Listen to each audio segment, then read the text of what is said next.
today? Did anyone see any groundhog activity? What would the weather be like soon? Will we have long winter? You know, since this morning to now, like 3-4 hours, the temperature dropped 20 degrees and it's going down. Tonight it will be below 0. That's why I just checked on my weather bug. Okay, I have my coat, so I'm good. Yeah, so stay warm. Don't get caught. So I'm going to put down something on the board that will make you all very happy. I'm sure the other class was very happy. So I'm postponing the due date to Friday. Is that okay? Because it's a homework on chapter 2, which I will finalize today. So today we'll finish up everything in chapter 2. Okay, I'll start a little bit on chapter 3. So you have more time to finish all the things that you have to do for that homework.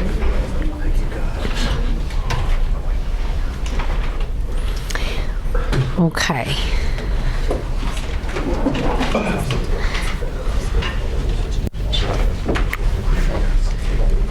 Okay, let's pick up what we had last time. Last time meaning on Wednesday, we spent a good chunk of class time proving these error estimates. So let me repeat it. So if you interpolate a function with a polynomial of degree n through n plus 1 point, and this is the error you get.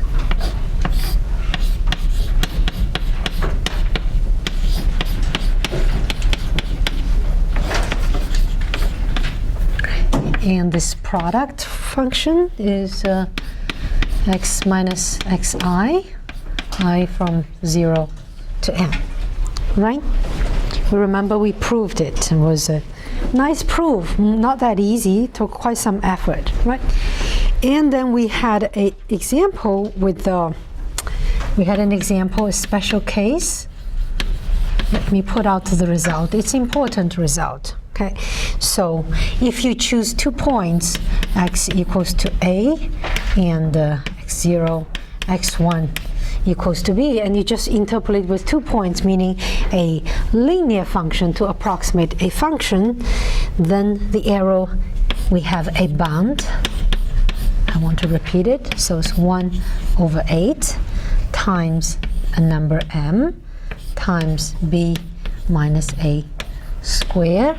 What is the m? M is the maximum value of f prime of x on the interval from a to b. Is that right? Or you can say another notation. We'll be using this norm. Are we familiar with the concept of a norm of a function? We have heard of it. Norm is a way you measure how big the function is. So if you just check the absolute value of the function and take out the largest it can have, this is called the infinity norm. Okay, it's an 8 going to sleep, lying down. Yeah. Okay, so isn't that f double prime? F double prime, yeah. I lost one derivative. Yeah. Okay. So I will leave that there and then as a background, and we'll move on. Okay. So we will take a closer look at this error distribution today for some ways of distributing the points where you interpolate. Okay. So the first case we'll look at will be something we call a uniform grid. So these are numerical vocabulary. What do you mean by a grid? What do you mean by it's uniform? So a grid will be, you want to solve a problem on an interval, let's say from a to b. Like here we want to approximate a function from a to b, But what we do is we just take out some discrete points, right? And then we interpolate f through those points. And those points become sampling points, and they are the grid. Okay, so uniform meaning that the grid is distributed in a uniform way. That is, the distance between any two neighboring grids are the same throughout. Okay, so let's say I cut this into 4 equal intervals, and then I can assign the x value. So this will be the first point, that's my x0, and this is x1, and this is x2, and this is x3, and this will be x4, and that's n equals to 4, right? Okay, so I'm going to specify, okay? So let's say I want to have n plus 1 grid points, and these are also called nodes. So let me give the names. So grid points, they are also called nodes.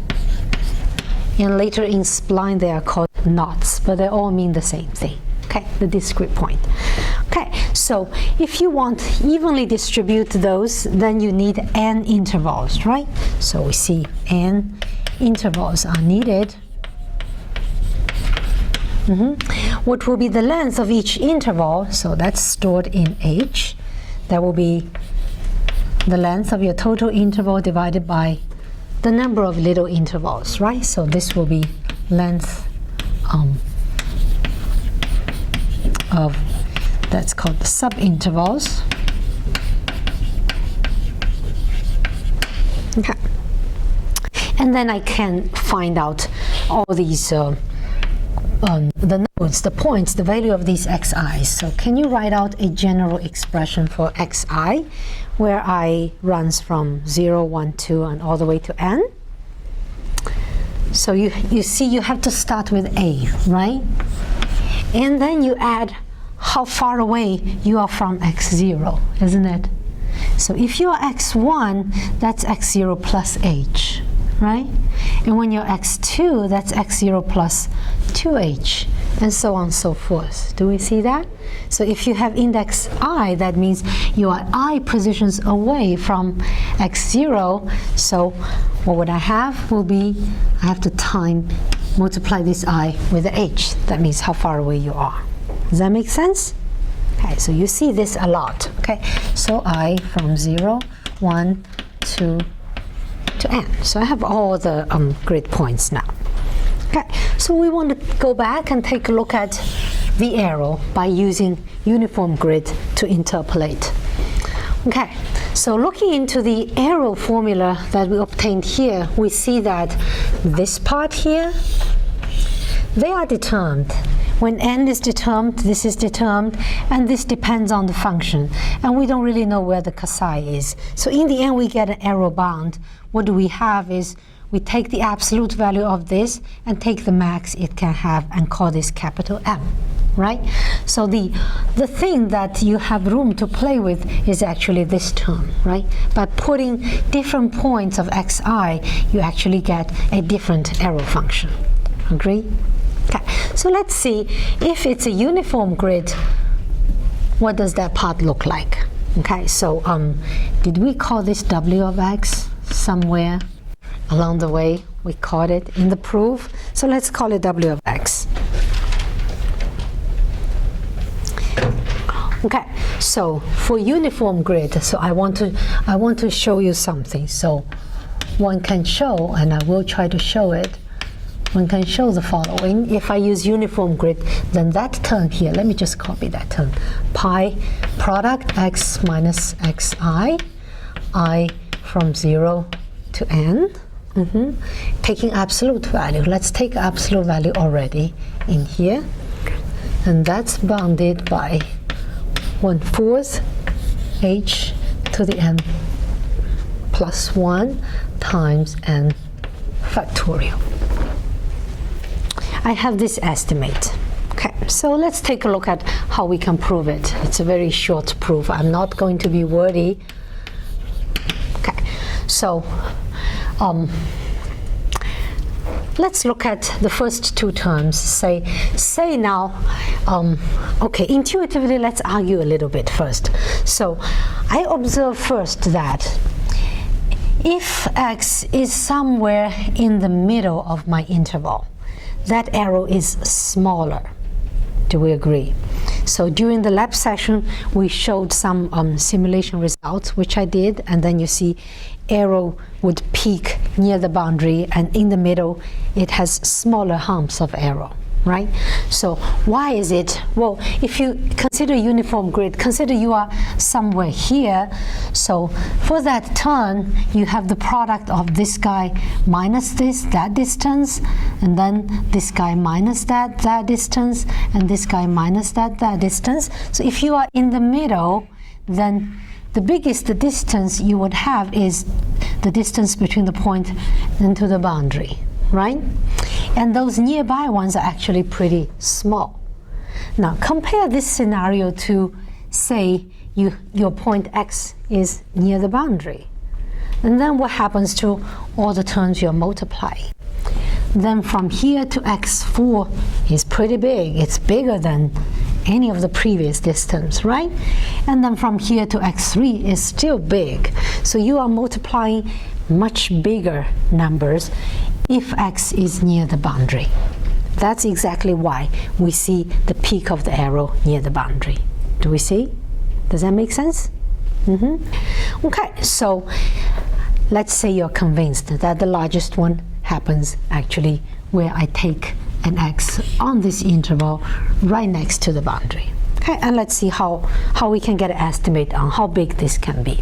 So let's look at the term x minus x0 and x minus x1. Okay, I care about only absolute value. Can I give a bound to that term? Bless you. So we had an estimate last time, right? Somewhere over here where x0 is A, x1 is B, and this is what we get. Is that right? So this guy here, it's a polynomial. You can differentiate it once and find the 0 and plug back in. That will give you the max. Okay, so this one is bounded by x1 minus x0, b minus a squared to the over 4. Okay, so that's bounded. And now, okay, so I have a bound on that. Now the next term will be my x is here, my x minus x2. Is that right? So from this picture, you see x to x2, the distance here is h, and the distance here is bounded by h. Can I say that's bounded by 2h? So x minus x2 in absolute value is bounded by 2h, right? What will be x minus x3? Can you get a bound? What would that be bounded if your x is here? You minus x3, so this is 2h, and this, the maximum it can be away, is bounded by h, so it's 3h. Agree? So it's pretty clear that now for I bigger than equal to 2, you have x minus xi bounded by I times h. Isn't that right? And then you put all those in. Then the left-hand side, this give me the following, the product of x minus xi, I from 0 to n, is bounded now by, the first two is bounded by this, x1 minus x1 minus x0, isn't that just h? I could actually say this guy is h. Is that right? So this is bounded by h squared over 4, and then the second term is 2h, and the third term is 3h, and all the way to the last one, n times h. Okay, take out the number 1, 2, 3, 4 to n, write it as an n factorial. This is what you wanted to show. Is that okay? So it's an upper bound, it's an estimate. Okay, plug this back in, we can have the arrow estimate for this case. Okay, so with uniform grid, error estimate with the uniform grid. So this is bounded by, I'll just copy the error estimate with this additional information that we have here. Okay, so I have 1 over n plus 1 factorial times f n plus 1. Can I write the inf norm, the maximum value this guy can have? And times that product we just had a bound is a 1/4 h to the n plus 1 times n factorial. Is that right? So this n factorial actually cancels n terms in that factorial. What you get left is just n plus 1. Okay, so this is the final error form, error estimate. So I have 1 over n plus 1, not in factorial. I can put a 4 over to join it, and then this is f inf norm times h n plus 1. So let me block this. So that's the error estimate for uniform grid. Okay, it's a bound, so error will be bounded by this expression. Is that okay? So you see a lot of error estimates because numerical analysis is all about understanding what is the error, how big it is, how you can improve it, make it smaller. Okay, so we need to have understanding of that. Okay, so let's take an example and see how we can use that to kind of get an idea of what we're doing. So I want to consider a function and I want to interpolate. So interpolate the function f of x. Let's just take something nice, a sine or cosine. Let's say sine pi x, okay? With the, let's say, uniform grid.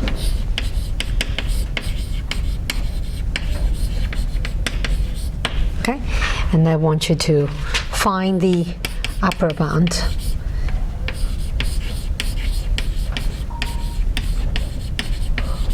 for error. Okay, and so in particular with respect to n, which is a number of points.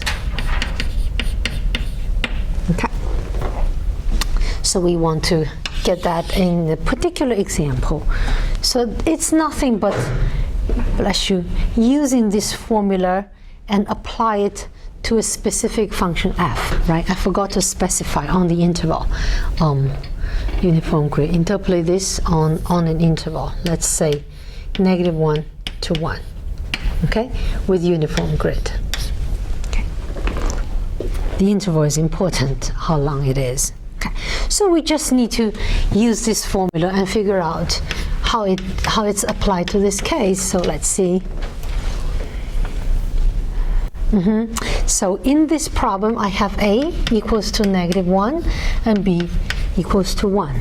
Is that right? So if I put n plus 1 grid points, what is the h? H value is b minus a, which is 2 here, over n. Is that right? Okay. Okay, and then we see, so this is clear and this is clear. All we need to figure out is a bound on the derivative for this function f, n plus 1 times. Okay, so maybe we can differentiate once or twice, then it becomes clear. So what is f prime here? If I differentiate sine, I get cosine, but there's something coming in the front by chain rule. There's a pi coming out, right? So pi cosine pi x. So what's the second derivative then? If I differentiate this one more time, I get a negative pi square of sine pi x, right? So you see, each time you differentiate, there is a pi being multiplied on the number in the front. So if you do k's derivative, you will have k pi to the power k, is that right? Times something sine or cosine, possibly positive or negative. But if I want a bound, if I take absolute value, then the value here is bounded between -1 and 1. Is that right? I can just put 1 there. Is that clear? So I have the following bound: f n minus 1 derivative of x. I'm saying the nth norm now, the maximum it can have, now would exactly equal to pi to the power n plus 1. Agree with me? Okay, because it's that number times sine or cosine, which is bounded by 1. Okay, so use that and put it in the arrow bound. We can write it out.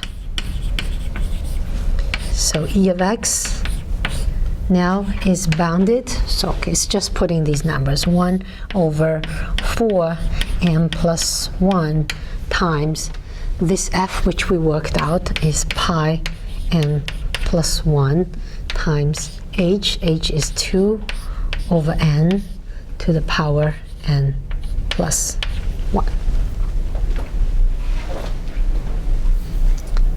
Is that okay?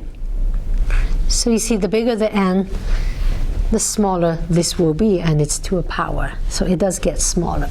So what I want to do next will be giving you this table for the arrow bound that we just derived here, and together with the actual arrow from a simulation. Okay, so I go to MATLAB and I coded this in for this function, and I interpolate with the polynomial at n points, and I measure the arrow, okay, numerically. So I will have this table here, so it gives me the following. So n is the number of intervals I have here, and then I do a couple of them. Let's say equals to 4, and then I double it, 8, and then I double it, 16. Okay, so we don't have to go further. And then what I put here first is the arrow bound, okay, and then what I have here will be the measured arrow, so the arrow from my simulation, okay, by cutting uniform grid. Okay, so I could use Newton's divided difference or Lagrange, whatever form I want, or some MATLAB building function. They can do that. Okay. So what is the arrow bound when n equals to 4? Well, it's just put n equals to 4 and compute this right-hand side. Okay, that gives me 4.8 times 10 to the negative 1. And then when you double the nodes, you half the value of h, and this gets smaller. It becomes 3.2 times 10 to the negative 3. So it's about 1/100th of the previous arrow. It's a dramatic improvement. And if I do that again for 16 intervals, I get 1.8, 10 to the negative 9. Okay. And then, so your measured arrow now shall be bounded by the arrow bound, because it's arrow bound. It's the maximum the arrow can ever be.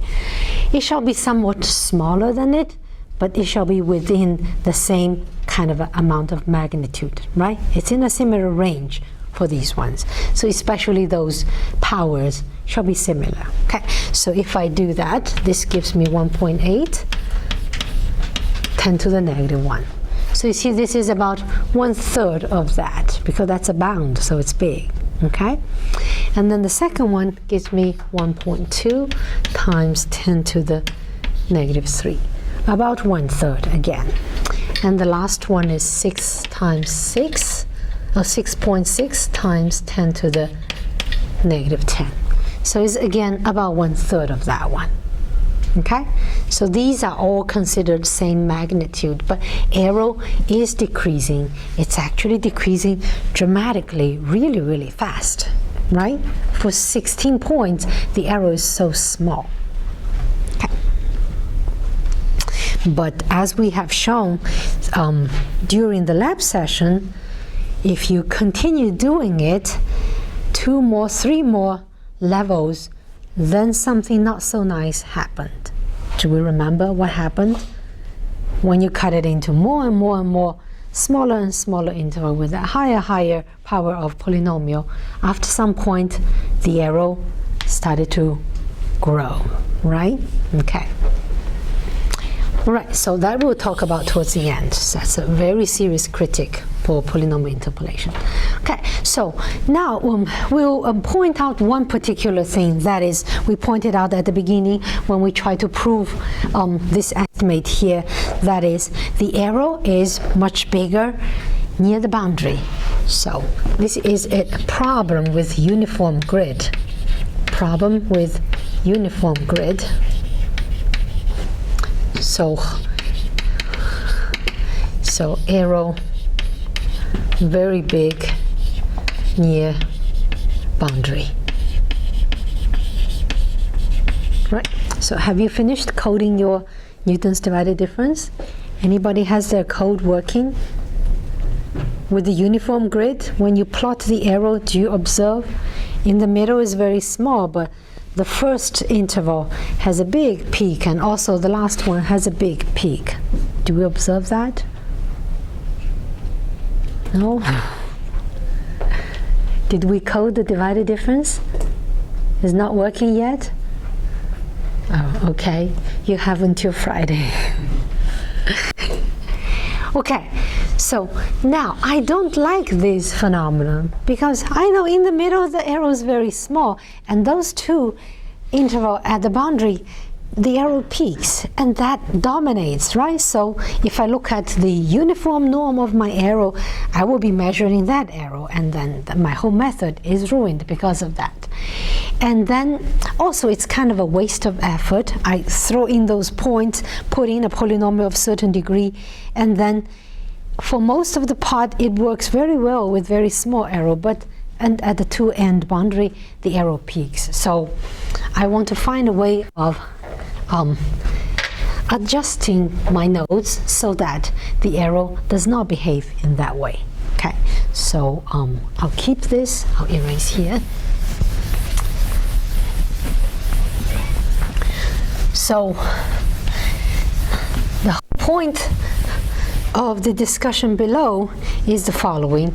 So we want to have some kind of a distribution of the nodes. We see the arrow depending on xi, how I put my nodes, such that the arrow is kind of evenly distributed throughout the intervals. Okay, so maybe you already saw we looked at some results by using this kind of a nodes called the Chebyshev Notes. Okay. So they are designed in a way to, that was the goal for these nodes, to equally distribute the arrow. Okay, so giving the number of points, say I'm going to use 11 points, a polynomial of degree 10. How could I distribute the points in a way that the arrow is more or less the same everywhere? In a way, this is optimal. That means the maximum arrow will actually be the smallest, right? Intuitively. Okay, so now there are two types of Chebyshev nodes. Okay, so I will just give them to you without derivation. It's very long derivation and very heavy, so I will not do that. So the type 1 is the one that you would use the endpoints. Okay, so I'll just write it out to you. So you have an interval from A to B, so which means this first one will be your x1 and the last one will be your xn. They will be used. Okay, so I will give you the nodes first for interval, kind of the unit interval from -1 to 1. Okay, so if your interval is from -1 to 1, so these are the points you would choose. Let me put a bar on it to say this is Chebyshev nodes. It's different from the uniform nodes or other nodes. Okay, that's for Chebyshev nodes. So this equals to cosine of I pi over n. Okay, so I runs from 0, 1 all the way to n. So you see when I equals to 0, when I equals to 0, this is 1. When I equals to n, this is -1, right? So it's actually, it's actually reversed. Sorry. Actually, it's calling this 0 and calling that n, going backwards. But okay, you could put a negative sign in the front so it flips. Okay, but it doesn't matter. Okay, so that is for this interval. Then for a general interval, let's say I don't have an interval from -1 to 1, but it's from A to B. How can you get this result from what I have here? So you can think, you do the following. Say you have an elastic rubber band. When you are not stretching it, the length is exactly 2. So you can place on the coordinate from -1 to 1, right? And then you compute these values, these xi's, and then you measure and you put a marker point at all these points. And then you take this rubber band and you stretch it, or, okay, let's say B minus A is bigger than 1, otherwise I can't push it down.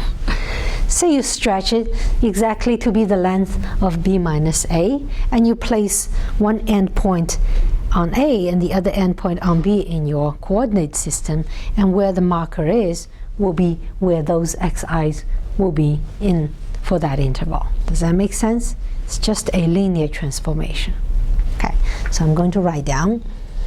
It's just change of coordinate. So for this Chebyshev note, it takes the following form. So it has a stretch and it has a shift. So let me write the first shift part. It's moving the 0 to the midpoint, and then there is a stretch in half B minus A of cosine I pi over n.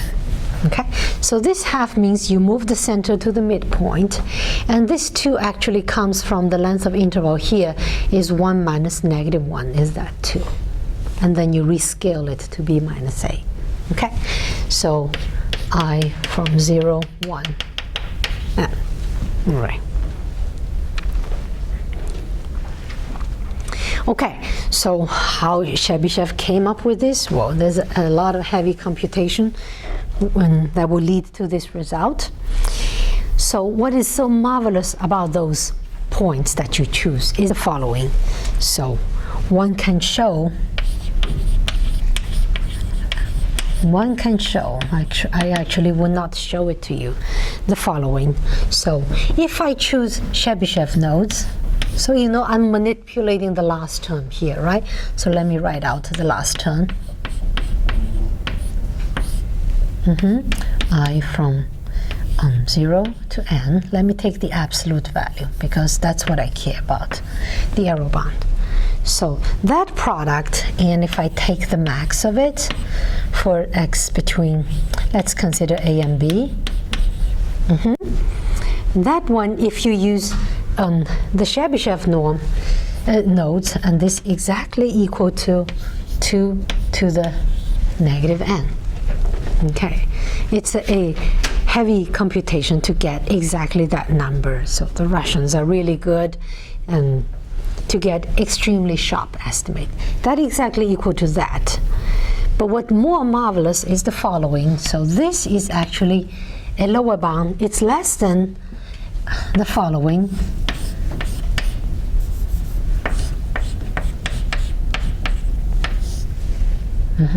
I from 0 to n, max. Okay, so notice that I put a bar here. That means these are the Chebyshev notes. And here, these are xi's. There are any other choices for all other choices of xi. Okay, so the arrow here will be bigger than the Chebyshev notes. So in a sense, this is your optimal choice, right, within this framework. Is that okay? I'm not going to prove it. I'll take another class.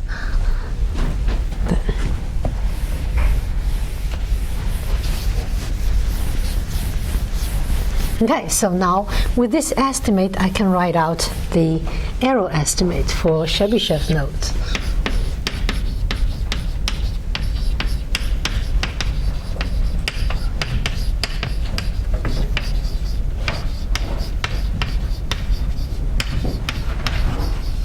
Okay, so it's just the same thing that I will put in this extra piece of information.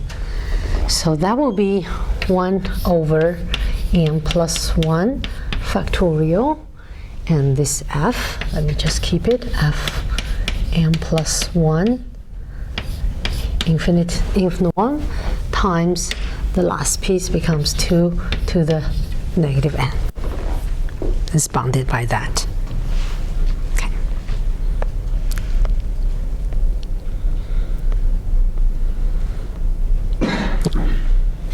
Is that okay? We don't go into the hard proof to get that, those that I claim they will be.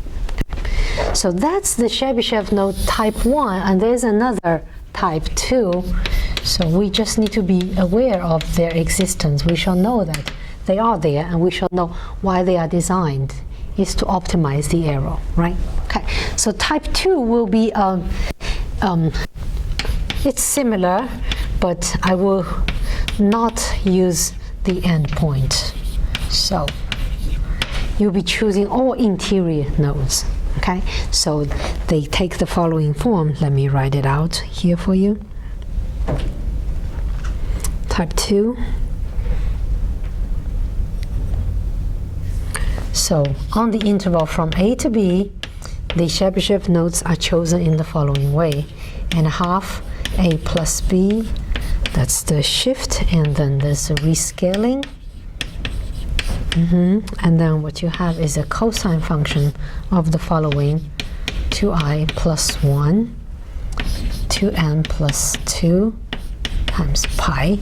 So I from 0, 1, n. There are n plus 1 of those points. Okay? So as you can see, if you set I equals to 0, what do you get? You get 1 over 2n plus 2, probably a pretty big number, times pi. But it's not pi, very close to pi, right? So cosine of it will be not 1, but pretty close to 1, which means if it's almost 1, and if it's 1, this expression gives you b, right? So it's almost 1, so it's almost b, but it's not b. So it's not taking the end point, it's taking the interior points, right? Okay. Is that okay? You know, this is a bit rough. Okay, so in my lecture notes there is a page or two discussion connecting Newton's divided difference to actually the derivatives of the functions, and we're not going to take that. We're going to skip it. It's too much detail. I don't want to turn this course just into polynomial interpolation. So what I want to say next will be very briefly something about convergence. Convergence of polynomial interpolation. In what sense? Well, in the sense that when you take more and more points, when n goes to infinity. Okay, so the question is the following. If I, for a fixed interval, I want to approximate a function with polynomial through interpolation, if I choose more and more points, in the end, if the number of points grows to infinity, will my polynomial eventually converge to the function? Does it eventually equal to the function when n is very large, right? So what do you think the answer to that question would be? During the lab session, we made some, well, not we made, I showed you some numerical simulation result, right? So at the beginning, when you insert double number of points, the arrow decreases very fast, right? But then after a while, it doesn't do it anymore. It starts to grow, right? For really a lot of numbers and with a very high power polynomial, the arrow gets really big. So that is a counterexample saying that there is no convergence in general, isn't it? We just have an observation. So no convergence in general. Okay, so that's bad news. Well, in general, there's no convergence result, but for specific cases, there are some convergence result. But okay, let me tell you what they are. So your function should satisfy certain properties, and the way you choose more and more nodes, the distribution of nodes as n goes to infinity must be specially designed, and the way they are depending on what functions you are approximating. So, doesn't sound useful, does it? Right? So, can we kind of conclude now? That is, it doesn't make much sense by going into a high power polynomial and selecting many number of points to approximate a function. Can we safely say that? So that is not a very useful thing to do, right? So we can kind of, so not useful to use large n in polynomial interpolation. Okay. Well, it's kind of sad. We just kind of killed the chapter. We just studied it and then we just trashed it. So how can we still use this? Maybe combine it with some other ideas and come up with some procedure, some algorithm that maybe works better. So what's the problem here? Polynomial interpolation. So it's problematic if the n is large, right? If the n is small, we have nice arrow bounds. And when they are small, when they increase, we do get sharper estimates, right? So what can one do? Do you have any other suggestions?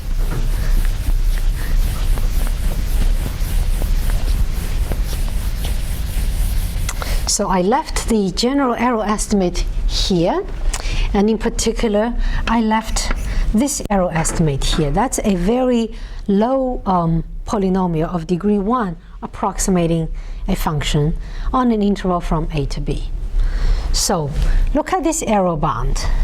M, nothing you can do, that's determined by the function f. But I have this term b minus a to the power 2. How can I make this guy small? What will make that value small? I want the arrow to be small.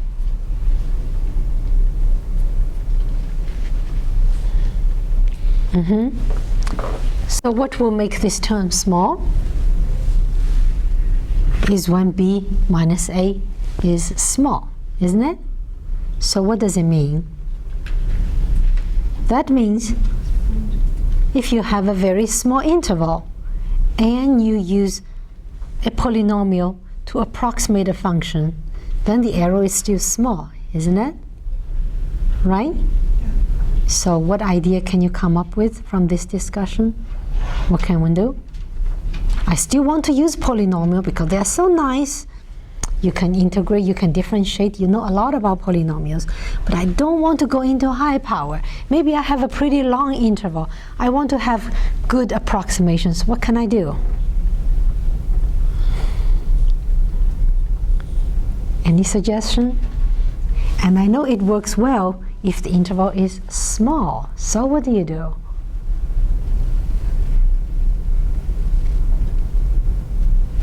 don't have to be gentle. Take the big interval, and what do? You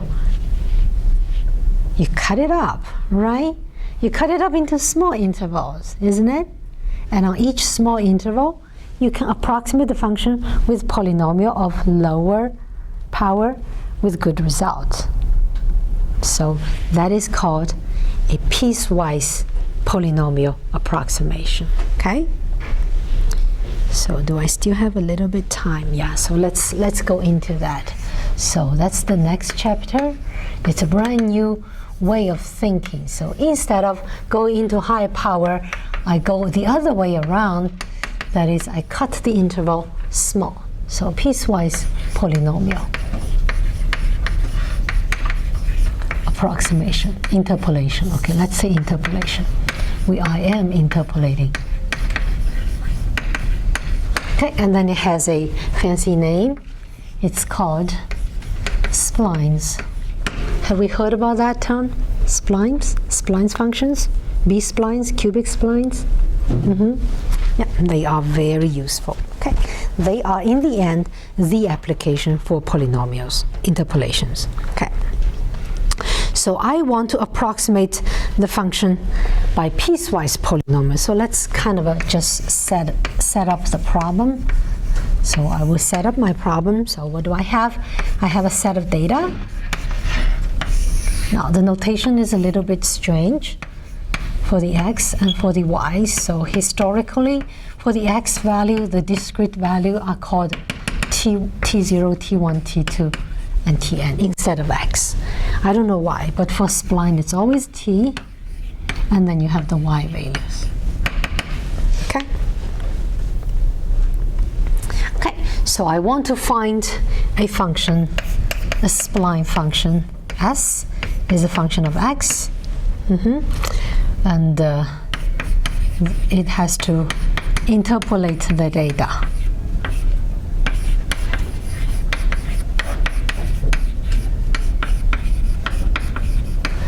And is piecewise polynomial. Okay, so it has to be defined piecewise. So let's write out its piecewise form. So S of x is defined on each interval, right? So these t's are called knots. It's a vocabulary. These are called knots in the spline. So on each interval, meaning the interval between two neighboring knots, these t's are sorted, okay? So you have a function s. So let's index it. So s0 of x is for t0 and t1, and s1 of x is for t1 and t2, and then the last one, Sn of x, or n minus 1. Actually, I don't have n. Index is always hard. Okay. So what do I require? So these shall be polynomials, right? So I'll give you the formal definition of a spline of degree n.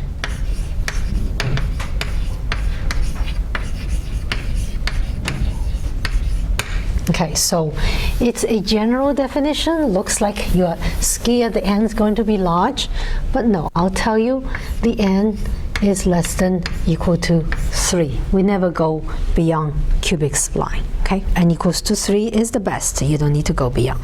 So there are some properties it needs to be satisfied.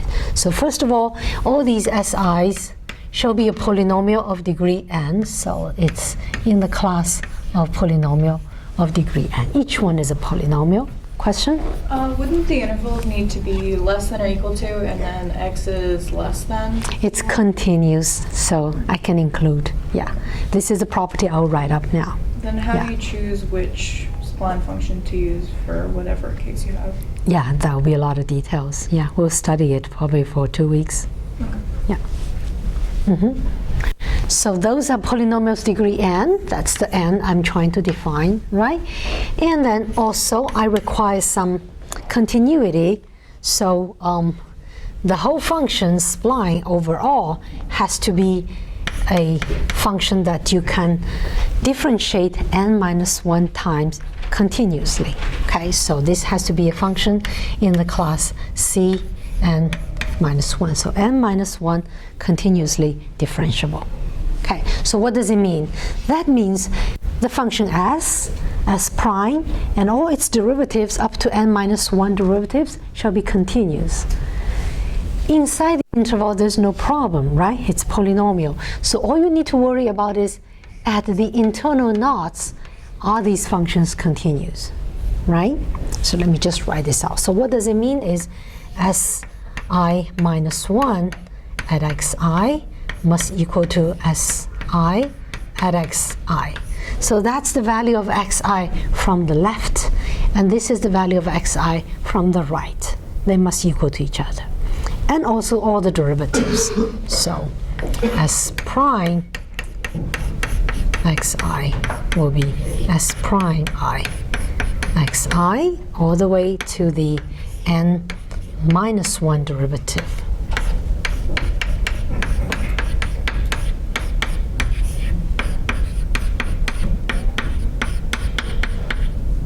Okay, and these shall hold for all the interior knots. So 1, 2, all the way to n minus 1. So there's a lot of restrictions here, and how do you find these piecewise polynomials that will satisfy all these conditions? Well, we'll look at it next time. N of the degree of the polynomial the same of the number of the data? Oh no, Okay. different. Okay, let's change this into k. Or which number should I change? Usually that's n. So how about we change this into capital N? So then you become a capital N. So it's there are two different n's. You could have many knots, but you just fit in, say, a spline of degree 1. You can do that, okay? Okay, so more details to come next time.